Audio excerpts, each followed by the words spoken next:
योगी जी हमारे ऊपर गोलियां चलवाएं, हमारे ऊपर इंक फुकवाएं, हमारे ऊपर तमाम तरह की एफआईआर करें, लेकिन हम लोग हाथरस की गुड़िया के लिए न्याय लेकर रहेंगे। योगी जी और उनकी सरकार मिलकर दोषियों को बचा रही है। सरकार ना सिर्फ दोषियों को बचाने का काम कर रही है जो इस संगीन अपराध में लिप्त है, बल्कि पूरा का पूरा एक जातिवाद हमें वहां पर देखने को मिला, पूरा ठाकुरवाद देखने को मिला, क्योंकि जो यूपी के मुख्यमंत्री हैं वो खुद इस जाति से आते हैं, ठाकुर जाति से आते हैं। और पूरा का पूरा वहां पर कल हम लोगों ने इस बात को समझा और महसूस करा। परिवार के लोगों ने लगातार हमें बताया कि उन पर 24 घंटे निगरानी रखी जाती है, उन्हें नजरबंद किया हुआ है। लेकिन जब एक चुने हुए लोग, चुना हुआ विपक्ष परिवार से मिलने के लिए जाता है, तब उनके ऊपर हमला किया जाता है। यह हमला भी पूरा का पूरा सुनियोजित था। जिस प्रकार से दीपक मिश्रा नाम के आरोपी ने इंक फेंकी, जिस प्रकार से उसने वहां पर नारेबाजी करी, पूरे के पूरे गांव को एक किले में तब्दील किया हुआ है। परिंदा भी पर नहीं मार सकता वहां पर। लेकिन ये आरोपी कैसे घुस जाता है? लेकिन ये फोटो पूर्ण रूप से बताती है, ये प्रशांत कुमार जी है, एडीजी लॉ एंड ऑर्डर, इनके साथ ही ये आरोपी खड़ा दिखता है। ना सिर्फ ये आरोपी इनके साथ खड़ा हुआ, बल्कि भाजपा के बड़े बड़े नेताओं के साथ इस आरोपी की तस्वीरें हमें मिली। तो इससे बिल्कुल साफ है कि जो योगी सरकार है वो जो है आरोपियों को बचाने का काम कर रही है और विपक्ष को दबाने का काम कर रही है। किसी के ऊपर लाठीचार्ज होती है, किसी का सर फोड़ दिया जाता है।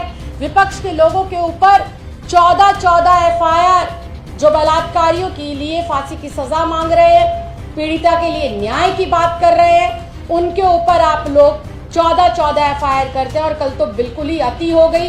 एक बेटी होने के नाते मैं परिवार के लोगों से मिलने गई और खुद मेरे ऊपर ही पुलिस की कस्टडी में यह हमला होता है। योगी जी हमारे ऊपर गोलियां चलवाएं, हमारे ऊपर इंक फुकवाएं, हमारे ऊपर तमाम तरह की एफआईआर करें, लेकिन हम लोग हाथरस की गुड़िया के लिए न्याय लेकर रहेंगे।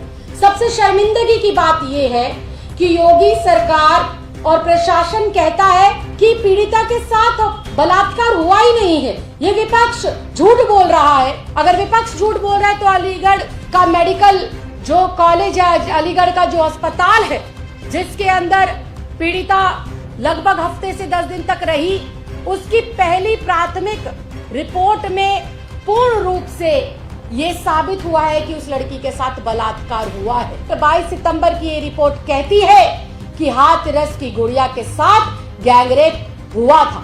अभी तक भी सीबीआई ने ऑफिशियली इस केस को टेक ओवर नहीं करा है। उनके पास किसी भी प्रकार का कोई नोटिफिकेशन नहीं पहुंचा है। तो क्या कह देने भर से सीबीआई की इंक्वायरी हो जाएगी? पूरा का पूरा जो दलित समाज है आक्रोश के अंदर है, क्योंकि योगी सरकार के शासन में जिस प्रकार से आए दिन दलितों पर अत्याचार बढ़ रहे हैं, दलितों की बेटियों की आबरू को लूटा जा रहा है। पूरा देश आज इस भाजपा से और इस योगी सरकार से नफरत करता है। और हम लोग लगातार हाथरस की गुड़िया के साथ जो अन्याय हुआ है उस पर एक ही बात कह रहे हैं कि योगी सरकार से, इस ढोंगी बाबा से, अजय कुमार बिष्ट से यूपी की सरकार नहीं संभल रही है, सत्ता नहीं संभल रही है। योगी को तुरंत इस्तीफा देना चाहिए और यूपी के अंदर राष्ट्रपति शासन तुरंत प्रभाव से लगाकर इस बेटी के परिवार को वाई श्रेणी की सुरक्षा मुहैया कराई जाए। तुरंत प्रभाव से जो है आप लोगों को इस्तीफा देना चाहिए और हम लोग जो है इसके खिलाफ यूं ही आवाज बुलंद करते रहेंगे और उस बिटिया के लिए न्याय यूं ही मांगते रहेंगे।